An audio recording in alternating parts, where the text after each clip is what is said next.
Sejam bem-vindos, começa agora mais um Jogo Económico. A partir de agora pode seguir-nos no site e nas redes sociais do Jornal Económico, na Bola TV, mas também, e agora em formato podcast. Como pode a inteligência artificial ajudar a monetizar a indústria dos desportos e dos eventos? Há uma startup portuguesa que já gerou uma receita de 5,7 milhões de euros para os seus clientes através da segmentação de público-alvo com base nesta tecnologia. Vamos conhecer que empresa é esta na segunda parte do Jogo Económico. Neste primeiro tempo vamos falar dos lucros da SAD do Futebol Clube do Porto, dos incríveis números que um craque francês se prepara para levar para Madrid, mas também do plantel português que está entre os mais valiosos do mundo. Avançamos assim para o hat-trick.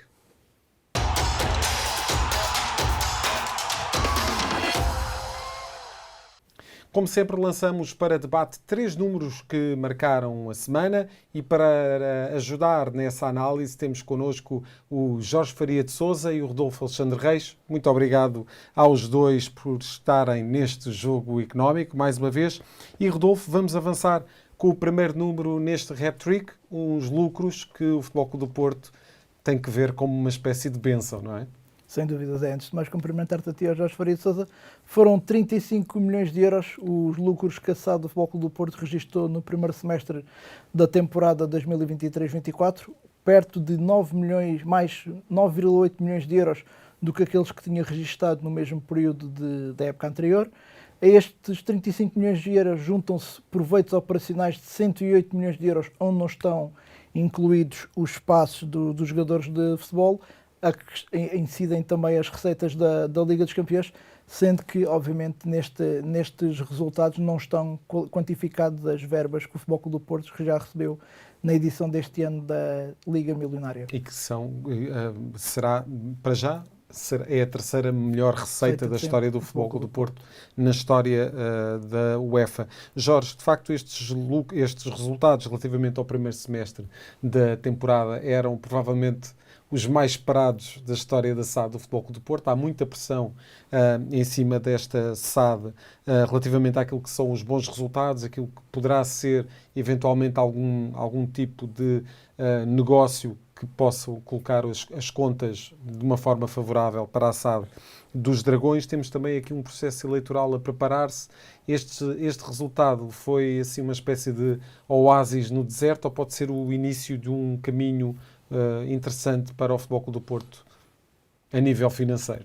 Antes de mais cumprimentar-te a ti, Zé, e ao Rodolfo, não sei se é um oásis, mas acho que as contas é um dos temas que tem marcado muito este início de pré-campanha eleitoral para os órgãos sociais do Futebol Clube do Porto, onde de resto, já dissemos aqui, pela primeira vez me parece que Pinto da Costa tem um verdadeiro oponente que o desafia neste processo eleitoral, e obviamente não há sondagens como acontecem nas legislativas que ocorrem novas sondagens todos os dias, mas diria que provavelmente será o resultado mais equilibrado nas 16 candidaturas de Jorge Nuno Pinto da Costa à liderança do Futebol Clube do Porto. Não há bem uma sondagem, mas houve um resultado que foi divulgado, creio que pelo Correio da Manhã, relativamente a um número muito elevado de intenções de voto relativamente a André Vilas-Boas, mas pronto, é um indicador, sim, mas digamos. É sempre difícil Claro. de podermos analisar, porque quem vota são os sócios com cotas em dia.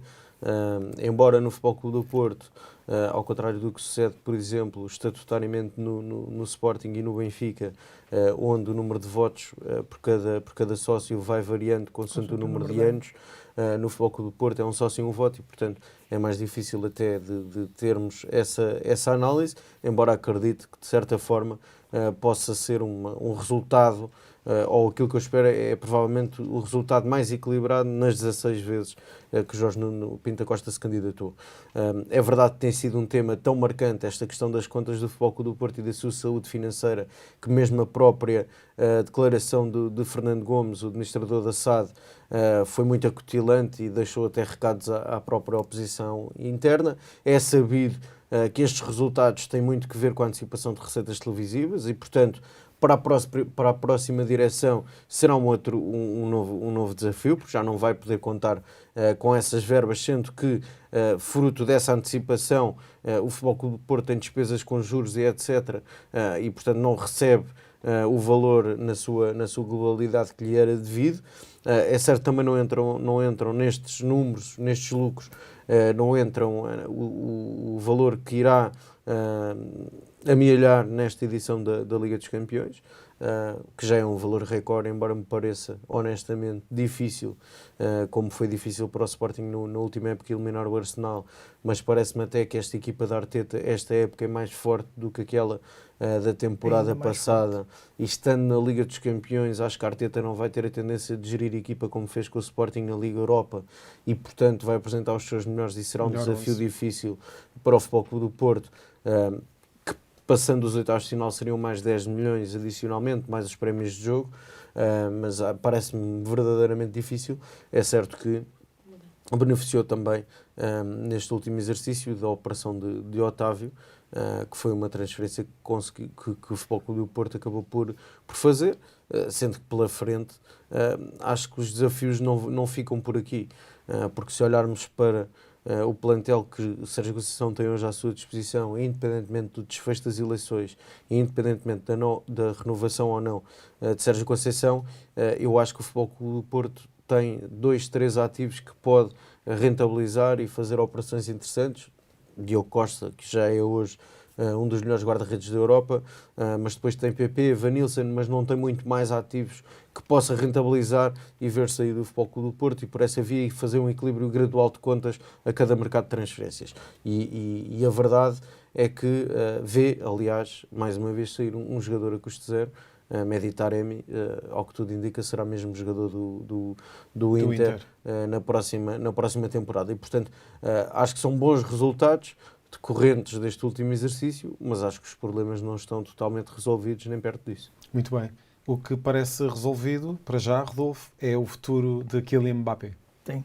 Depois desta verdadeira novela romântica francesa, parece que finalmente Kylian Mbappé vai mesmo rumar ao Real Madrid na próxima temporada, onde irá receber um ordenado de entre os 15 e os 20 milhões de euros, mais bónus projetivos limpos durante os próximos 5 anos até 2029, a que se junta aqui um prémio de assinatura de 50 milhões de euros, ainda assim um valor que é de ordenado bastante abaixo do que aquilo, e este bastante com muitas aspas, sendo que no Paris Saint-Germain o valor era de 32 milhões de euros, portanto aqui será significativamente metade ou perto disso do que irá oferecer no Real Madrid, mas não deixa de ser uma quantia assinalável para o jogador francês. Vai chegar quase de borla. Jorge, e de facto temos aqui uma transferência que já estava de certa forma anunciada antes de Mbappé renovar com o Paris Saint-Germain, vai agora para Madrid encontrar um plantel se calhar muito mais equilibrado do que aquilo que estava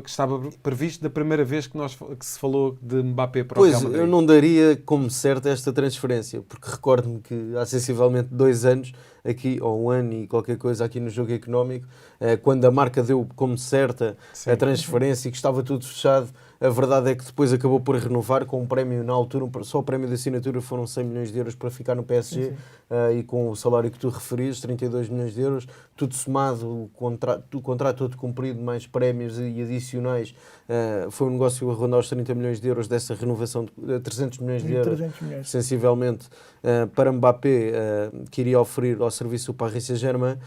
Agora, claramente me parece que Mbappé atravessou no Paris Saint-Germain grande parte dos seus melhores anos da carreira, não ganhou bola de ouro, não vai ganhar bola de ouro este ano. Acho muito difícil que o Paris Saint-Germain vença a Liga dos Campeões. De resto, nem com Messi, Neymar e Mbappé conseguiu vencer numa equipa que, muitas vezes eu disse isto aqui, que era extremamente desequilibrada, porque tinha 3 que só atacavam. Agora, acho que vai encontrar, caso se confirme esta transferência, obviamente são números muito interessantes, e vai sobretudo encontrar um projeto desportivo do Real Madrid. De resto, o Real Madrid, fez uma operação muito importante, que foi a renovação de Carlo Ancelotti, para mim um dos melhores treinadores do mundo. Era aí que eu ia Mas finalmente vai encontrar um treinador no verdadeiro sentido da palavra. Acho que sobretudo vai tudo, o sucesso do Real Madrid começa todo por Carlo Ancelotti, este sucesso recente. Voltou a vencer a Liga dos Campeões, La Liga, está em primeiro na La Liga, mas sobretudo vai encontrar uma equipa, e eu muitas vezes tenho destacado este novo projeto desportivo, esta nova visão do Florentino Pérez, porque já não são os galácticos e é uma equipa que, se olharmos para as contratações que tem feito desde Éder Militão, Vinícius Júnior, o Rodrigo, o próprio Jude Bellingham, mesmo Tchouaméni e Camavinga, são jogadores que foram contratados muito novos, é verdade, por quantias muito elevadas, mas é uma equipa que claramente tem uma margem de progressão 4, 5, 6 anos e provavelmente para substituir aquele meio campo, por exemplo, de Toni Kroos, Luka Modric e Casemiro já saiu, mas Luka Modric e Toni Kroos ainda lá estão, mas claramente uma equipa que me parece que nos próximos 5 anos vai ter enorme sucesso, porque tem enorme potencial. Muito bem, Rodolfo. Rapidamente para o terceiro número deste hat-trick. Sim, falamos dos 65 milhões de euros, aliás, é quanto vale o plantel do Benfica. De resto, a equipa encarnada está no 26º lugar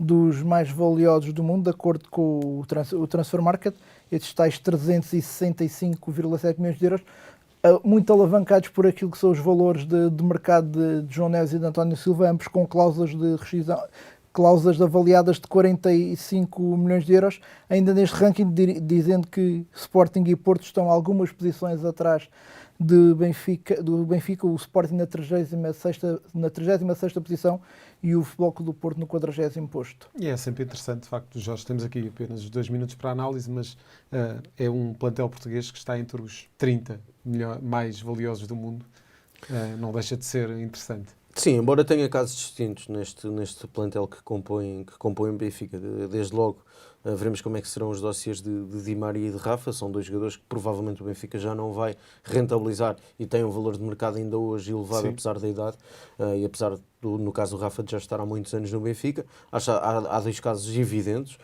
João Neves e António Silva, 2 jogadores que contribuíram muito com o seu aumento do valor de mercado para esta valorização, e mesmo estes 45 milhões de euros que o Transfer Market faz da avaliação, obviamente, não serão os valores pelos quais serão vendidos, nem de perto nem de longe. E eu acho que há 2 jogadores que se poderão contribuir também para esta valorização. Falo de Marcos Leonardo, um jogador, para quem não acompanhava o Brasileirão, muito importante nos últimos anos do Santos, e eu acho que tem margem de progressão no futebol europeu para se ingrar. E também Trubin, acho que tem sido uma das grandes figuras do Benfica em alguns jogos, quando o nível exibicional da equipa não tem acompanhado. Acho que o guarda-redes ucraniano tem sido muito importante e terá um valor de mercado a rondar 10 milhões sensivelmente. Eu acho que, olhando à idade e às exibições que tem feito, é um jogador que também se irá valorizar e, portanto, irá dar um contributo para que este valor de mercado do seu plantel venha a aumentar. Há outros casos de jogadores que, não tendo rendimento desportivo, podem até desvalorizar, como é o caso de Cockchu, que eu acho que os próprios benfiquistas e os seus dirigentes esperavam mais de um jogador que foi uma transferência de 25 milhões de euros mais 5 para objetivos. Muito bem. Jorge, voltas na segunda parte do Jogo Económico, onde vamos falar de outro tema, tecnologia. Rodolfo, voltas para a semana com mais números neste hat-trick. Já a seguir falamos do impacto da inteligência artificial na indústria do desporto e dos eventos. É já a seguir neste Jogo Económico.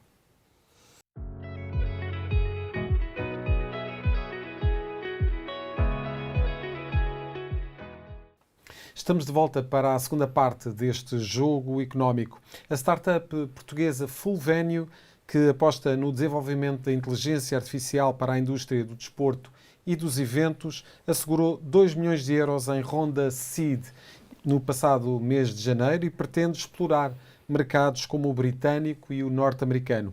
A Fulvenio revela ter uma resposta eficaz para um mercado que ainda tem muito para evoluir no que diz respeito à monetização de audiências. O nosso convidado é precisamente Tiago Costa Rocha, é CEO da Fulvénio. Muito obrigado, Tiago, pela presença neste Jogo Económico. De resto, tivemos a oportunidade de conversar no mês passado a propósito desta verba angariada na Ronda CID.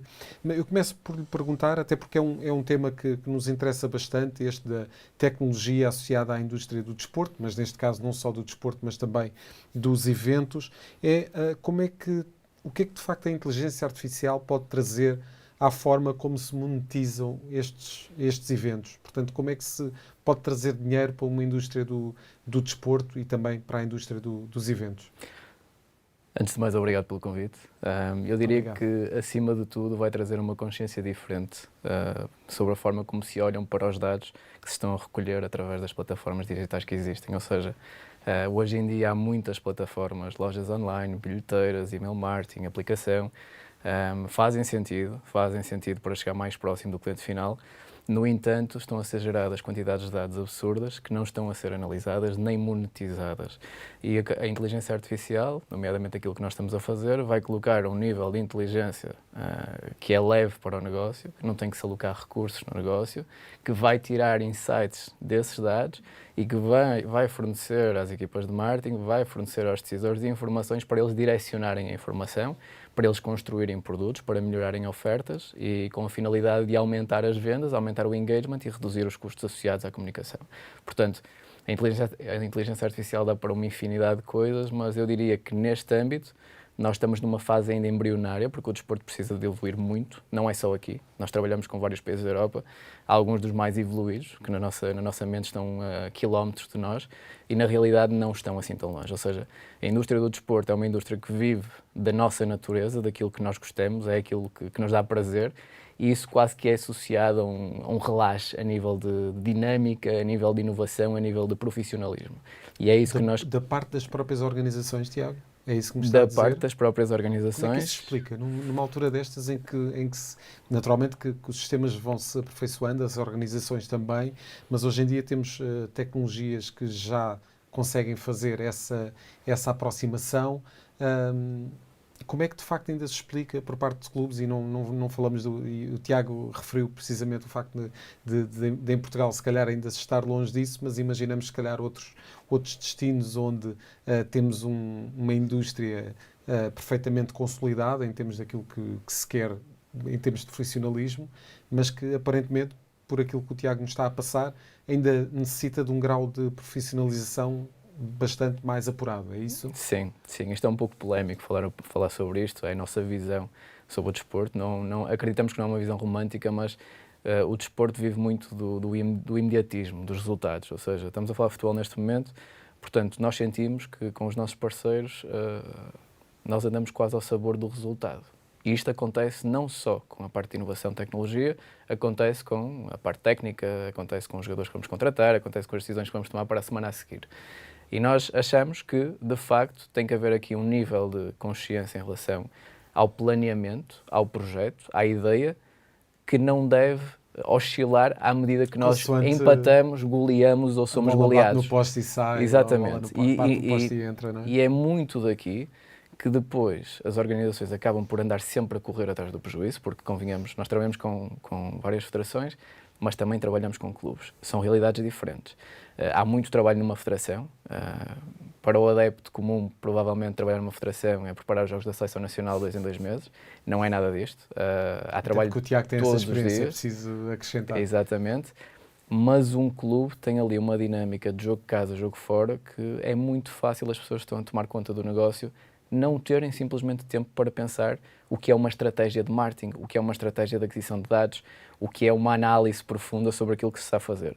Portanto, nós achamos que este tipo de serviço que nós viemos trazer com a Fulvénio é um serviço imprescindível para uma estratégia bem definida a nível de marketing, e que a inteligência artificial nos dá este nível de, ok, vamos imaginar, e pondo isto de forma muito simples, certo, vamos imaginar um clube que tenha uma bilheteira, uma loja online, uma aplicação e uma plataforma de email marketing e SMS marketing para falar com os seus adeptos. São gerados dados destas 4 plataformas. O que a Fulvénio faz é agrega estes canais, fala com as equipas de marketing dizem-nos, olha, eu quero vender este casaco ou eu quero vender jogos para o jogo de futebol feminino que vai ocorrer daqui a um mês. E nós vamos sobre todos estes dados, vamos ver os conteúdos que as pessoas veem, o tempo que elas passam a olhar para determinado tipo de conteúdo, quais são as transações que elas fazem, que tipo de transações, qual é o dinheiro que gastam, todas estas coisas que seria necessário um trabalho enorme e seriam necessários recursos, que muitas vezes devem estar alocados no outro lado, nomeadamente na parte de performance, a Fulvénia entrega. Portanto, eu acho que é muito por aqui que nós estamos a conseguir ganhar mercado. O cliente, quando fala connosco, tem medo do esforço que vai ter para ter a Fulvénio do seu lado, e o que nós mostramos é, não, vocês fecham com a Fulvénio e a Fulvénio trata do resto. Nós vamos pedir algumas coisas de vez em quando, mas sem grande peso para o vosso lado. O que nós queremos é, ao fim de cada mês, entregar um relatório em que mostramos qual é a percentagem de crescimento de vendas também, e de utilizadores do cliente. Sim. E isso é de facto muito importante, não só a capacidade de vendas e as receitas que são geradas por essas vendas, mas também a capacidade de conversão, ou seja, tornar de facto aquele sócio, aquele adepto, num comprador de produtos associados ao clube. Certo, não é? Certo, porque os adeptos gostam de sentir o clube próximo. Eu já disse isto, e acho que até foi contigo.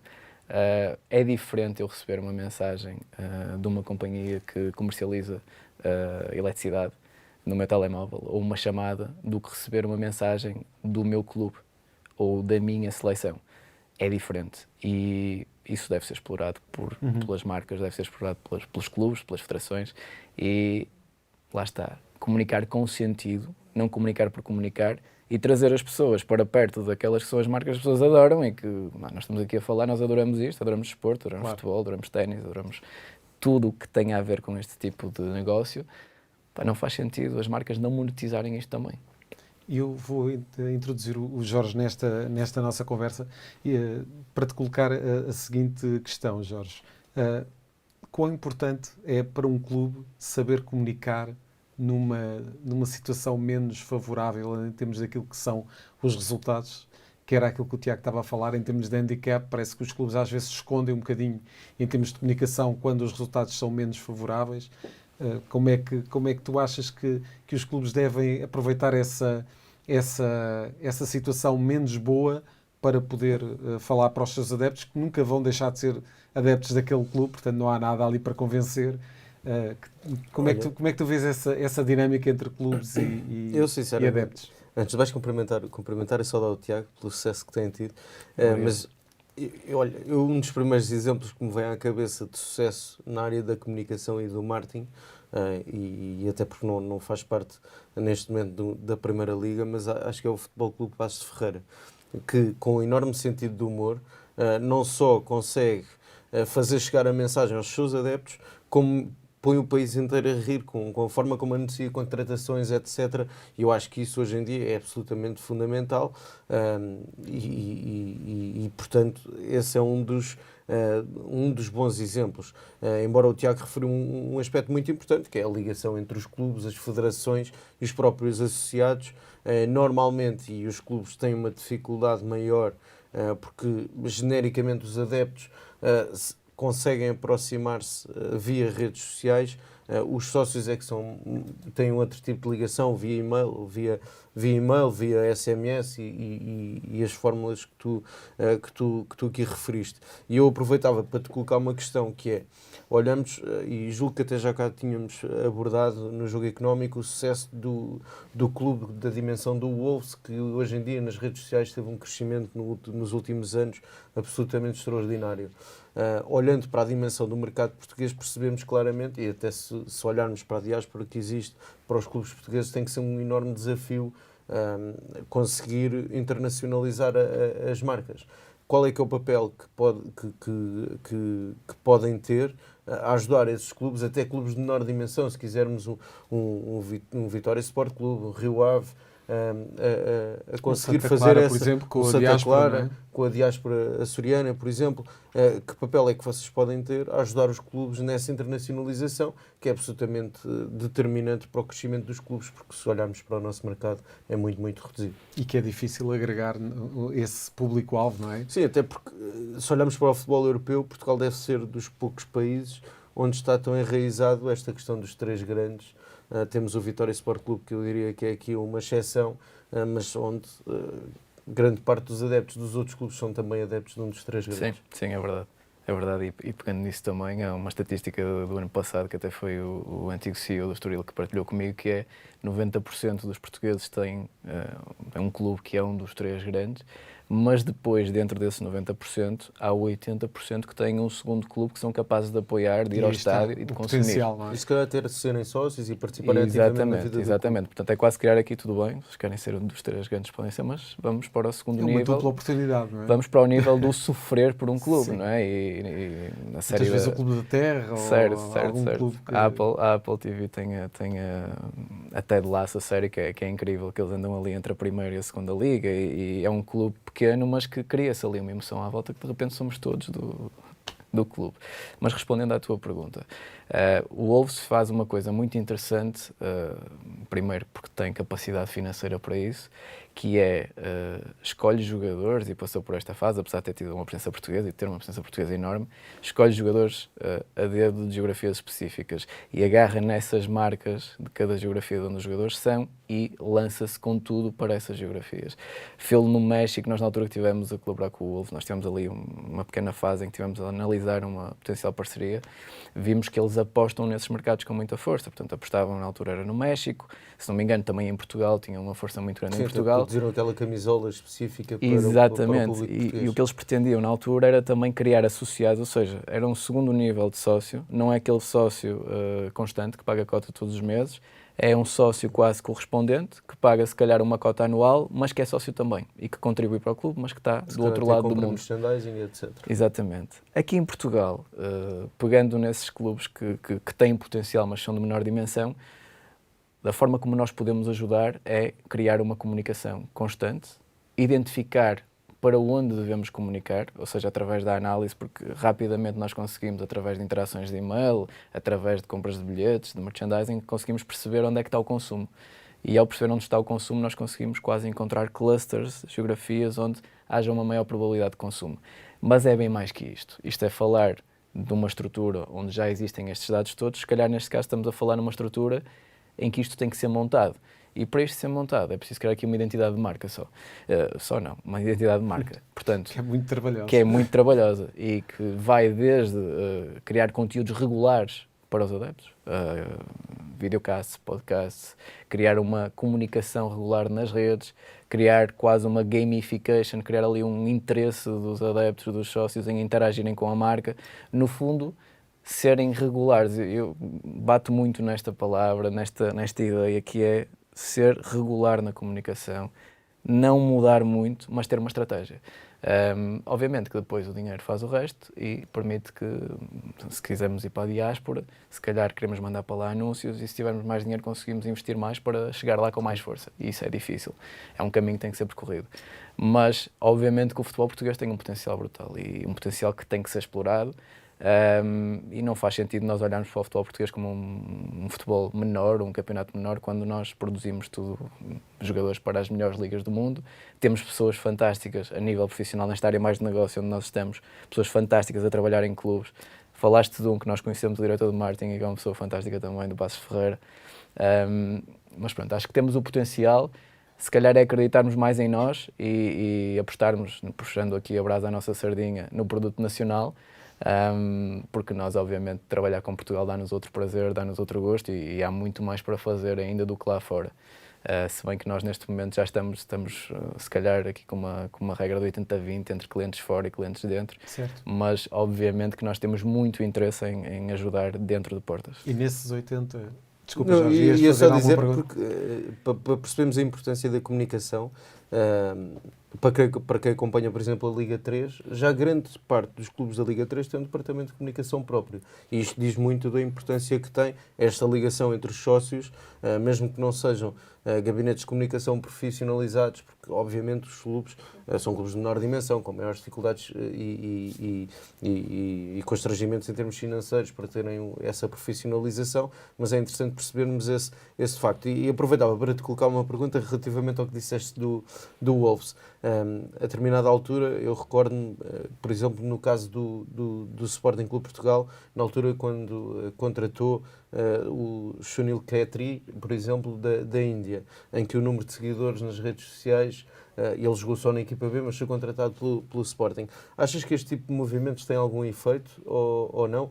Quando olhamos para este tipo de mercados e sobretudo para estes países que são dos países mais populosos do mundo. Sem dúvida que tem efeito, não deve funcionar sozinho, ou seja, não se deve fechar uma contratação de um jogador apenas porque ele vai trazer seguidores, mas, por exemplo, neste momento estamos a ver um crescendo do mercado nórdico, não é? E de repente nós conseguimos trazer talento do mercado nórdico também para Portugal, porque ainda estão ali num nível de pricing que nos é acessível e é um mercado grande, com muita gente a consumir e de repente começamos a ter o interesse de pessoas de geografia lá em cima da Europa a olhar para nós. Mas esse tipo de trabalho é um trabalho conjunto entre os departamentos de scouting e os departamentos de negócio, que faz todo o sentido trabalharem juntos. Os clubes devem trabalhar como um todo e que têm tudo a ganhar com isso, porque lá está, se nós conseguirmos ter um bom departamento de scouting, se conseguirmos ter escolas de formação, por exemplo, na Índia, é um caso, e se identificarmos potencial talento que possa ser captado com 12, 13 anos e que seja desenvolvido até aos 15, 16 lá e que depois venha para cá para se habituar à Liga e aos 19 anos esteja a jogar uma primeira Liga ou segunda, temos tudo a ganhar com isso, porque de repente, eu lembro, e vocês também com certeza, Portugal começou a exportar e o broadcast, não é? Conseguimos começar a ver jogos de lá de fora início dos anos 90, provavelmente, eu sou de 87, e a primeira liga que eu me lembro de ver era na TVI, era a Liga Espanhola, se não estou em erro, não estou a cometer um erro, e era a Liga Espanhola do Ronaldo Fenómeno no Barcelona. 96. Exatamente. E nós começamos a seguir aquilo, mas de repente o Barcelona também tinha ali uns jogadores que falavam português de Portugal, não é? Teve o Vítor Bahia, teve o Fernando Couto, teve o Luís Figo. E nós, se formos a ver, nós interessamos-nos pronto ao nosso produto. É verdade, eu hoje vejo o Wolves porque quero ver, não é só o Pedro Neto que lá está, mas eu acho, por exemplo, que o Pedro Neto é um jogador com potencial brutal. Eu quero ver o Pedro Neto a jogar, eu vejo o Wolves. E isto aplica-se no mundo inteiro. E pegar também em algo que falaste, que tem que ser relevado, que é a Liga 3. Isso é um caso perfeito de como uma federação nacional consegue pegar num produto, criá-lo. É um produto que, obviamente, tem ali uma força muito grande do Canal 11, tem ali uma força muito grande da ideia do departamento de marketing, e dar poder a estes clubes que se calhar estavam num campeonato de Portugal um pouco desprezado pela massa, não é? Para começarem a ter aqui uma dinâmica, começarem a ter departamentos de comunicação, começarem a se preocupar. Arrastar os clubes para esse desafio da comunicação. Não é? Exatamente, ou seja, agora porque são mesmo os próprios clubes que já querem ter isso. isso. Não é? Sim. Não, e até os próprios clubes, com a transição do Campeonato de Portugal para a Liga 3, houve uma profissionalização brutal dos clubes. Sim, um salto tremendo. Mesmo a nível dos jogadores e das equipas técnicas. E Tiago, estavas a falar há bocadinho dos 80-20 em relação àquilo que é o vosso peso em termos de trabalho entre aquilo que já fazem lá fora e o que fazem cá dentro. Dentro desses 80 está claramente o objetivo de chegar às 55 federações da UEFA. Sim. Da vossa parte, da Fulvénia. Isto começou em tom de brincadeira, com obviamente uma visão que existe desde o início. Eu trabalhava na Federação antes de começar a Fulvénio e obviamente trazia uma visão muito concreta do que é o que uma Federação tem para oferecer a nível da informação que tem. Há muita informação dentro de uma Federação de Futebol e que deve ser, na nossa área, estou na área de tecnologia e marketing, deve ser aproveitada. E nós tivemos a oportunidade de começar com a Federação Belga e correu muito bem e já expandimos para Finlândia, Roménia, País de Gales.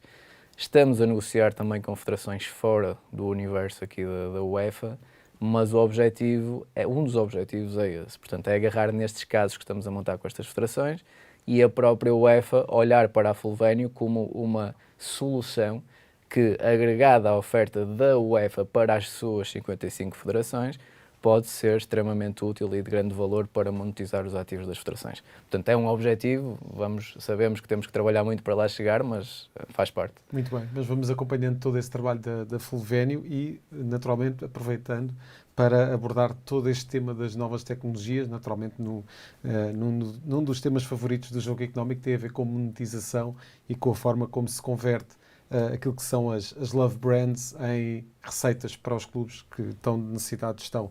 Tiago, muito obrigado pela tua perspectiva, obrigado por teres vindo e fica o convite naturalmente para um regresso numa das próximas numa das próximas novidades que a Fulvénio tenha para nos dar. Espero que seja em breve. Nós estamos aí com algumas coisas a aparecerem. Pós-ronda, estamos a trabalhar na La Liga, com o clube da La Liga. Estamos também a fechar com o clube da Pro League da Bélgica. E estão a surgir coisas no UK, inclusivamente, já possivelmente esta semana vamos fechar mais um contrato.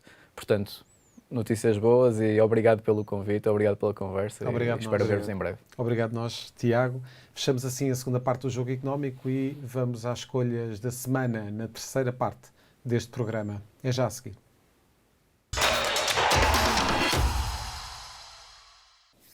Estamos de volta para a terceira parte do Jogo Económico e é nesta fase que vamos conhecer as escolhas da semana. Jorge Faria de Sousa, vamos começar precisamente por um português que parece um autêntico Aquaman.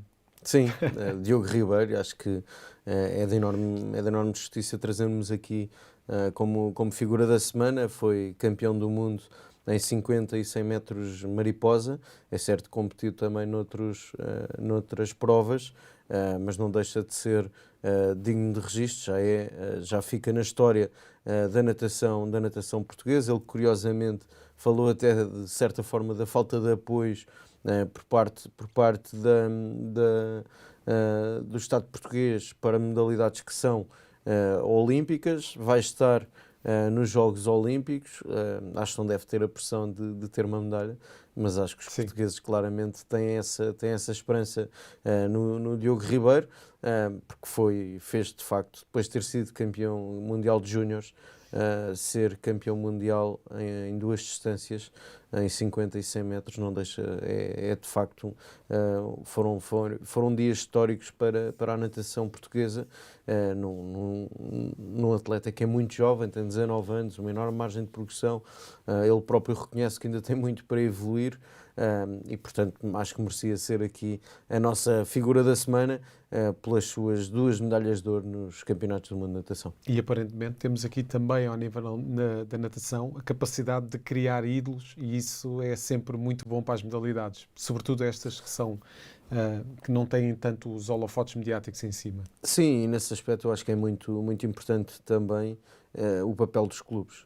Também uma atleta do Futebol Clube do Porto foi medalha nestes mundiais, e acho que o papel dos clubes e os seus projetos olímpicos são fundamentais, porque, como sabemos, e estamos em plena campanha das legislativas, vemos muito pouco falar-se sobre desporto escolar, por exemplo, sobre até eventualmente um ministro do desporto, numa altura em que, no fecho da década, vamos receber um Mundial.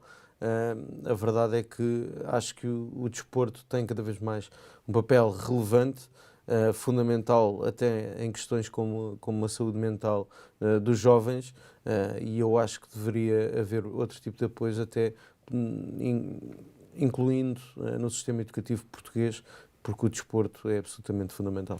Muito bem, e vamos passar para aquele que é o teu número da semana. O número é o 97 e diz respeito a quê, Jorge? O número de golos marcados pelo Sporting para todas as competições esta época é o ataque mais concretizador da Europa.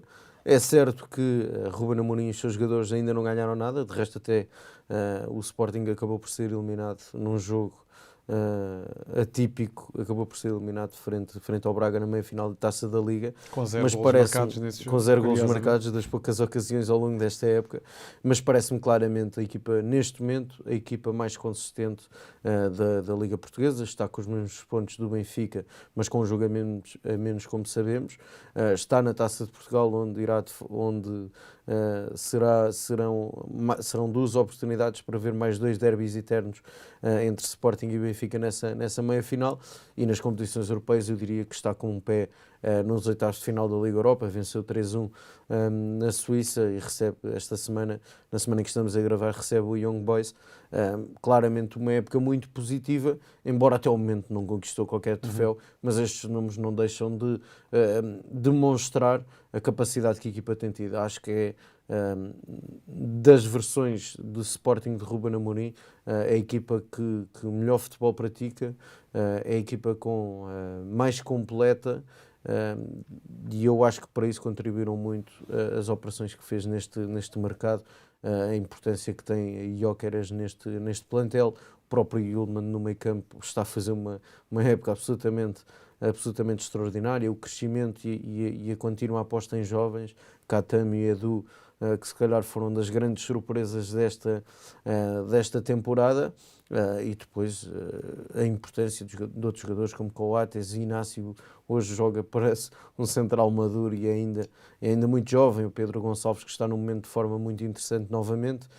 Acho que a equipa tem todas as condições para discutir os 2 títulos a nível nacional e chegar o mais longe possível na Europa, e estes números são mais uma demonstração da qualidade do futebol que a equipa pratica e do bom momento que a equipa vive. E muito rapidamente, Jorge, com tanto sangue português a jorrar nessas exibições do Sporting e na veia goleadora, poderá Roberto Martínez continuar a adiar por muito mais tempo a chamada de jogadores do Sporting à seleção? Tem sempre mais dificuldade, mas porque eu acho que Pedro Gonçalves já merecia ter sido chamado. O próprio Nuno Santos, em alguns momentos em que, por exemplo, quando Nuno Mendes e Rafael Guerreiro em simultâneo estavam lesionados, acho que poderia ter sido a opção para a ala, numa perspectiva de Portugal jogar com 3 centrais. Acho que Nuno Santos encaixaria. Gonçalo Inácio, acho que isso é uma certeza na convocatória. O melhor trincão desde o Braga. O melhor trincão desde o Braga, sendo que também há Pedro Neto. Eu diria que será difícil, não pelo talento ou pela falta de talento e por não terem rendimento, porque eu acho que estes são jogadores de grande rendimento. Acho que até o Eduardo Quaresma, quando se convoca Totti Gomes, olhando para as exibições do Quaresma, provavelmente o Quaresma até poderia ter lugar na seleção nacional. O que me parece é que Roberto Martínez tem o seu grupo de 23 completamente fechado. Acho que pode haver uma surpresa nos 23 jogadores, e acho muito difícil que aqueles que não participaram na qualificação sejam convocados, por aquilo que nos é transmitido pelo próprio Roberto Martínez, pelas convocatórias que tem vindo a fazer. Acho difícil que outros jogadores, mesmo de outros clubes e que joguem noutras ligas, que estão em grandes momentos de forma, acho difícil que possam entrar nesta convocatória. Nós, no Jogo Económico, vamos continuar a convocar todas as semanas. Jorge, até para a próxima semana. Fecha aqui o programa com a análise de todos os números, dentro e fora das 4 linhas. Até para a semana.